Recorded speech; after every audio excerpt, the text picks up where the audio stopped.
Hello, and thanks for joining us for another episode of Mid-American Gardener. I'm your host, Tanisha Spain, and as you can see, we are out of the studio today and at Illinois Willows, visiting one of our friends from the show. You might recognize him, but it's been a while since you've seen him. So, Kent, welcome back. Well, thank you. Thank you for having us out Yes. at the farm. For those who haven't seen you for a while, because I haven't seen you for a while, can you introduce yourself and tell us a little bit more about you and Illinois Willows? Yes, so my name's Kent Miles, owner, operator, seed sower, delivery, Weed puller. research, marketing, mower. I'm all Illinois Willows, and we've been out here since the winter of '99. This property was normally, before that, a cornfield. Oh. So what we laid out was deciding on where the rows are going to go and what type of plant material we're going to grow, and it's So kind you of came here with the intention of growing this being flowers. a farm? Yes. Okay. An actual working farm. I came from a floral design background, and when I lived in town, I wanted to grow flowers that I would want to design with. That's how it first started. So tell me, what are your, because we see you, you might recognize Kent actually from the farmer's market. Yes, You're always at the Urbana. farmer's market in Urbana. What are some things that you grow here?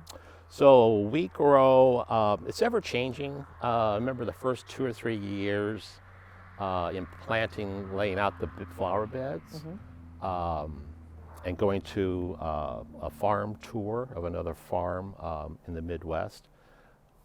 Oh, this is exciting. And then you get to see catalogs in the wintertime, and it's like, oh, this is cool. I want to grow that. So that list, the first couple of years, was probably over 70 types of cut flowers. And then got into branches. So we have product year round.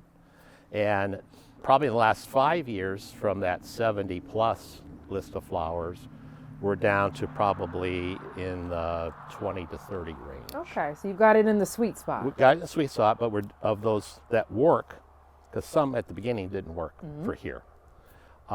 We just do larger volume. So instead of 100 plants, we do 1,000 plants of this type.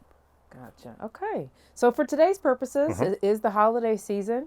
We are here to learn how to make wreaths. Yes. And just kind of see what goes into it, some of the inner workings. And we just thought it would be really cool. So you've got a lot of, when we see a wreath, we just kind of marvel at its beauty.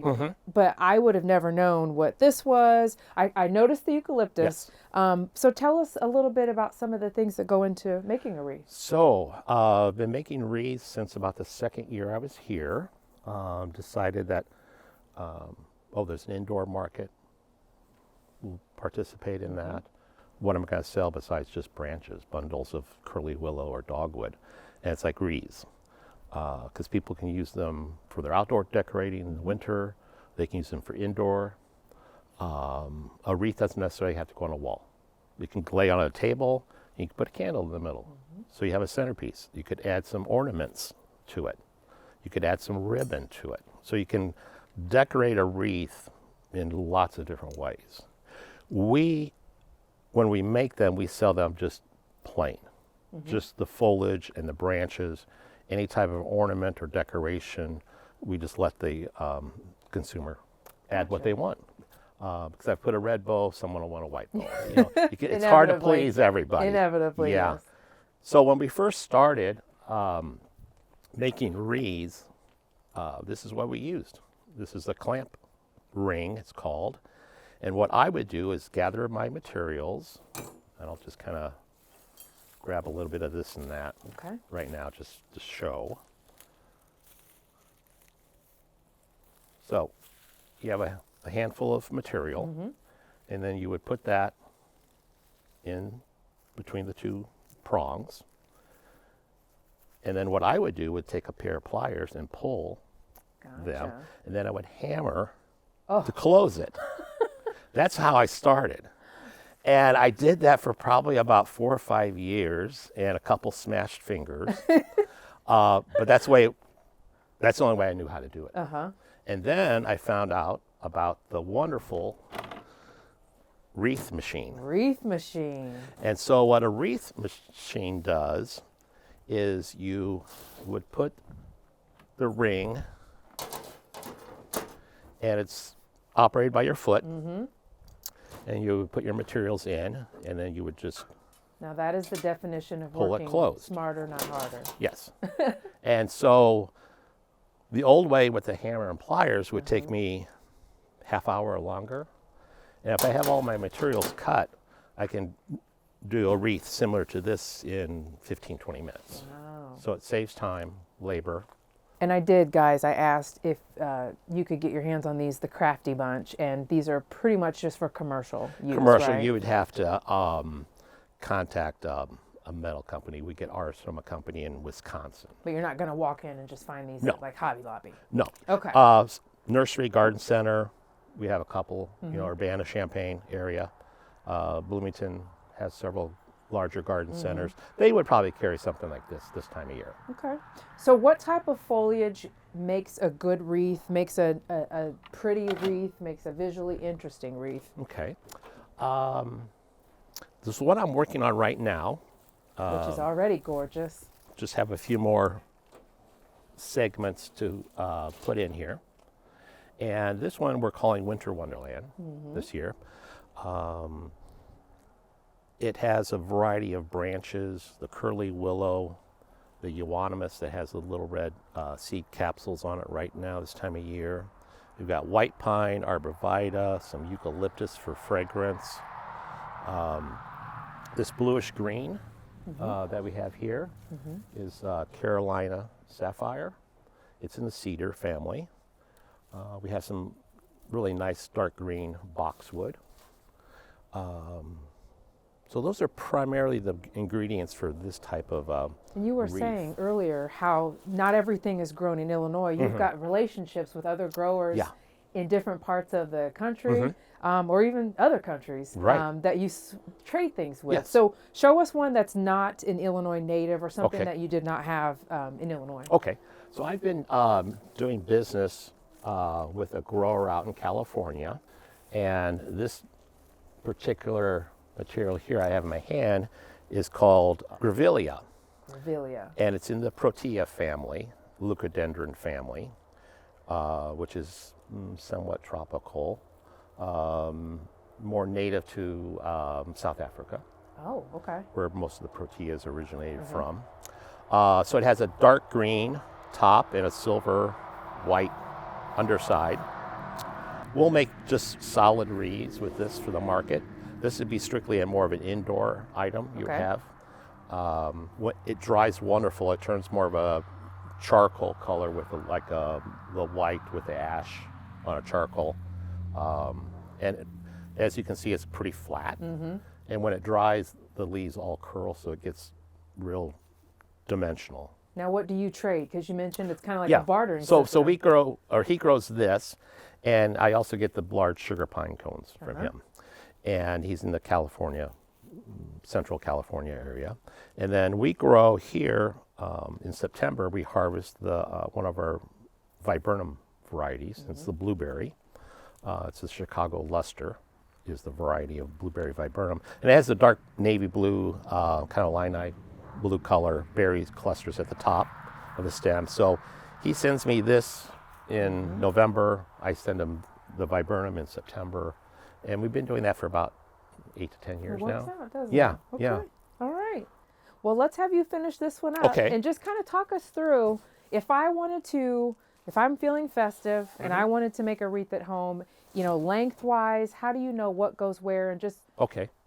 So I've done so many that I will cut my material. As an example, the eucalyptus is this tall, and we won't use that because that will, we don't want, it's too tall for this size of wreath. Our normal door wreaths are around 24 inches. Okay. So what we'll do is we'll cut this, and by cutting all of this, we've got 3 units instead of the one large one. And then we would put it here, and here's my 24-inch mark. Got it. So it's all falls in. It's not going to be like longer. So I can just cut whatever type of, whether it's here the boxwood Boxwood, okay. or the grevillea, or here, this one we're using some red curly willow. I can just pre-cut all of it, and then I can just fill in, and I won't have to recut. Gotcha. So that saves time. You have the initial time of cutting all your material, but then you're just putting it together. When you're doing like a wreath clinic, what advice do you give people who, like you said, you make a lot of these. Yeah. What advice do you give folks who are making maybe their first one and Okay. it maybe doesn't look like yours? Well, if you want to hand me the straw wreath there. Yeah, sure. The other way of making, which the homeowner can do, you can get these online at a craft store. You can get the wire. This is called paddle wire. This is like a 22 gauge wire. So you can source these all local through merchants. And what I'm doing is just tying it on. And then what you would do would be to just go out in your yard and see what you have in your yard with regards to evergreens, any type of greenery or branches. A lot of people have boxwood in their yard. Sure. They might have a white pine tree, arborvitaes. There's a lot of stuff you have in your yard. This here is a burning bush. It gets the bright red foliage in the fall. And then this time of year it has the red little seed capsules. So you can take your materials and then just hold them in. I'm right-handed, so I'm going to hold it my left. And I'm just going to take a cluster. I feel like you have to have an eye, though. A design. I think so. You have to. Because it might not So look like there's if a you rhyme or reason here, but if you there can is. envision what you want Yes. it to look like, and then you do your best to achieve it. So this would be like a cluster, Okay. and you are going to lay this on top of your wire. With the. Okay, got it. So I'm right-handed, Okay. and then I'm just going to Wrap it up. wrap it. And generally, you want to go around 2 or 3 times. Just to make sure it doesn't slide. Slide and get loose. Very nice. So I'm just gonna do a little bit. So festive, and they're natural looking too. I like how when you were talking about the way you sell them, kind of like a blank canvas for someone, or it can be completely done. I mean, it looks fantastic just the way So it is. this is what we, this is a hand tied, which homeowner can do that. Consumer can just go out and gather your materials. You can also gather bunches of evergreens at, there's a lot of retailers that sell, garden centers generally will sell different types of evergreens that they may, bring in from different parts of the country. But start just taking a walk in your backyard. Yeah, take a walk and see what you've You got. might have all the materials, and you don't even know it. Yeah. Okay. So we've got some examples of some of the different wreaths over here. Yeah, let's check those out. So this is your basic 24-inch Really pretty. wreath. You can kind of, can go on a wall. You could put it on a table and put a nice pillar candle with maybe a glass chimney. You could add some berries, artificial berries. You could add some ornaments and use it as a table centerpiece for the holidays. That's pretty. This particular one That here one's my favorite. is a euonymus, and it has some of the little red seed capsules. We left some of the foliage on. So this is your traditional burning bush. That one's really pretty. And we also did it on the clamp. And this will stay, it's starting to dry now. It's about a couple weeks old. After about 2 years, this color will be all different. It'll be a straw color. Ooh. So as it dries, it'll evolve to a straw color. It's a very textural branch material. Inside or outside. Very pretty. Like I said, this is an earlier one that we did about a month ago for one of our promos for one of our workshops. So it's a hand tied. You can see how the green is just held in with the wire. And once these are up, is there what's the maintenance for the maintenance owner? Outside, you would just want to. They last longer if they're not between a storm door and a And that's door. probably where most people put them. Yeah, Isn't it? because the glass, depending on if it's facing south or west, that glass, you think, well, it's 20 degrees out or 30 degrees out or warmer, and in between it's going to be a lot warmer. Sure. It's going to be like a greenhouse, and you can actually sunburn or burn your foliage, Christmas Okay. foliages, when it's behind the glass. So maybe on the So it kind house. of magnifies it. Yeah, near the doorway, either side of the door. Do you have to spray them, mist them, do anything as far as moisture? or Not anything? really if it's going to be outside. Okay. You can, if it's not going to get direct rain or snow on it. Yeah, if you've got to mist it once a while, every couple of days or once a week would be fine. This particular wreath here, we did on the clamp machine, and it has the eucalyptus with the grevillea. Gorgeous. This has been really popular at the market. It's kind of odd because I only brought one week. First customer bought it. And then last week I brought 3. First 3 customers all bought one Oh, wow. before all the others. Now, how long does eucalyptus keep? So eucalyptus will last several years. This Really? will actually dry, and the grevillea will dry also. So this would be 2 to 4 years, Okay. and then you get tired of it or it gets too dusty. And then you go to the next one. Go to the You next come one. back and get Yeah. a new one from Yeah. you, right? Yeah. So, and it'll keep the fragrance once it's dry, not quite as much as is fresh, but the fragrance on the eucalyptus will last a couple years. Very nice. Yeah. Very nice. And it's got that nice blue color, green color, and then you've got contrast with the underside of the grevillea and then the light green on top. So it will grow fantastic on paneling, wood paneling. It'd be great on just a white wall. What other festive holiday decor ideas can we talk about? Well, this year, last couple of years, we've been doing porch pots. Oh, we did one on the show, yes. Yeah, so we've been doing those for the last several years. But our basic porch pot will have 3 birch poles. We'll do 4 or 5 different types of evergreens. We'll do some winterberry, which the ilex is your... Now that's definitely festive. yeah, so this is ilex. Ilex. Is this native?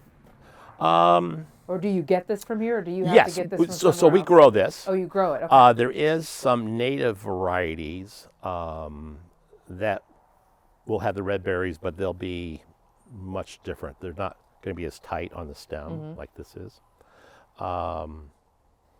So we've been growing the ilex now for, we put that in in 2001, 2002, we put a row in. So we've got 3 300-foot rows of it.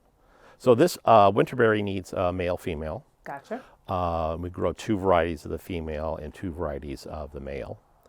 And then this April, we're going to be planting the orange, the gold, and the yellow winterberry.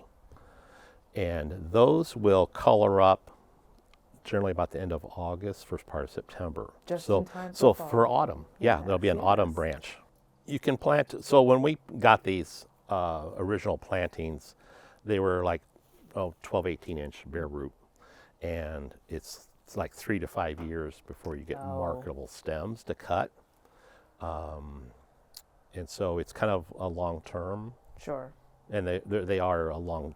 That's why I plant. don't grow asparagus. Yeah, Because I asparagus, same thing. can't, can't get over the fact that I have to wait. Yeah, it's a waiting game on a lot of things.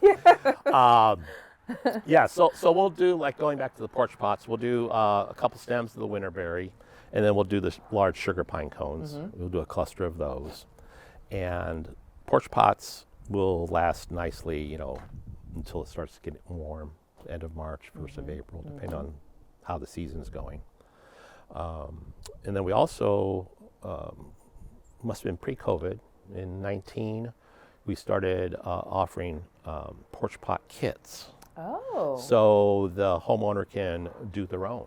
So you get your birch and you get your... Well, we don't go that Okay. elaborate because it kind of depends on, we offer it on the website like a small and a large. Gotcha. And it depends on the size of your pots because they really vary. Some people only have like maybe a 10-inch diameter, maybe this high. Well, that would go to a small pot where when what we do instead of the birch, we offer your choice of curly willow or dogwood. Okay. And that would be give your height, and then you get your evergreens, and we have a video on how to make them on our website. Wow. So you can, if you're not sure, just watch the video. Okay. And Now, when you're... So you've got how-tos on how yes, to... Okay. yeah, we have how-tos on how to do porch pots. And then if someone has a larger pot, we offer a larger, which is more branches, more greenery to fill. Well, that's pretty neat. Container. Kind of takes the guesswork out of it. Yeah. Would you say that either decorating, making the wreaths or making the porch pots, is it hard to do? Can anybody make a wreath? Anybody can do it. It's the first time that's going to be the hard time. Okay. Because if you've never done anything like that, you have to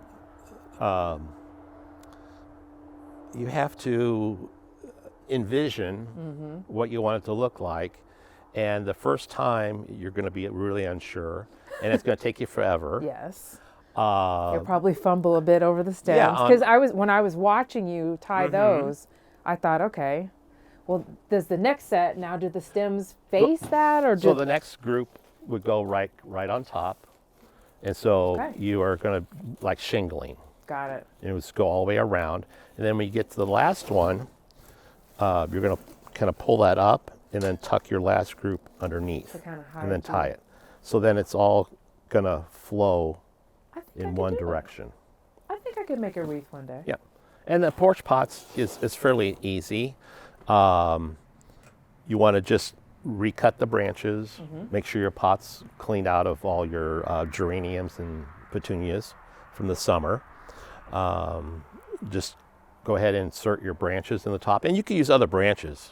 If you've got the euonymus in your yard, go ahead and cut some of those big branches and use that for your height.